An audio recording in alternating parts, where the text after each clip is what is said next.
Coffee ಧಾರಣೆಯಲ್ಲಿ ಏರಿಳಿತ ಸಾಮಾನ್ಯ.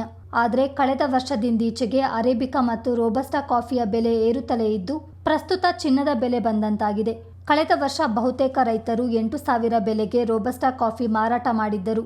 ಆದರೆ ಇಂದು 14,000 ಗಡಿಗೆ ಬಂದು ನಿಂತಿದ್ದು, ನಿರಂತರವಾಗಿ ಬೆಲೆ ಏರಿಕೆಯಾಗ್ತಿರುವುದು ಬೆಳೆಗಾರರಲ್ಲಿ ಮಂದಹಾಸ ಮೂಡಿಸಿದೆ. ಅರೇಬಿಕಾ ಚೆರಿ ಇಪಿ ರೇಟ್ ₹560 ಇದ್ದು, 27.5 ಔಟರ್ನ್ ಇದ್ದಲ್ಲಿ 50 ಕೆಜಿ ಕಾಫಿ ಮೂಟೆಗೆ ₹14,600 ಬೆಲೆ ಇದೆ. ಅರೇಬಿಕಾ ಪಾರ್ಚ್ಮೆಂಟ್ ಬೆಲೆ ₹27,900 ತಲುಪಿದ್ದು, ಬೆಲೆ ಹೆಚ್ಚಾಗುವ ಸಾಧ್ಯತೆ ಇದೆ.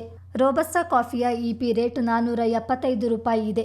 25 ಔಟರ್ನ್ಗೆ ₹11,875, 26 ಔಟರ್ನ್ಗೆ ₹12,350, 26.5 ಔಟರ್ನ್ ಇದ್ದರೆ ₹12,587, ಔಟರ್ನ್ 27 ಇದ್ದಲ್ಲಿ ₹12,825, 28 ಔಟರ್ನ್ ಇದ್ದಲ್ಲಿ ₹13,300, 28.5 ಇದ್ದಲ್ಲಿ ₹13,537, ಔಟರ್ನ್ 29 ಇದ್ದಲ್ಲಿ ₹13,775 ಬೆಲೆ ಸಿಗಲಿದೆ.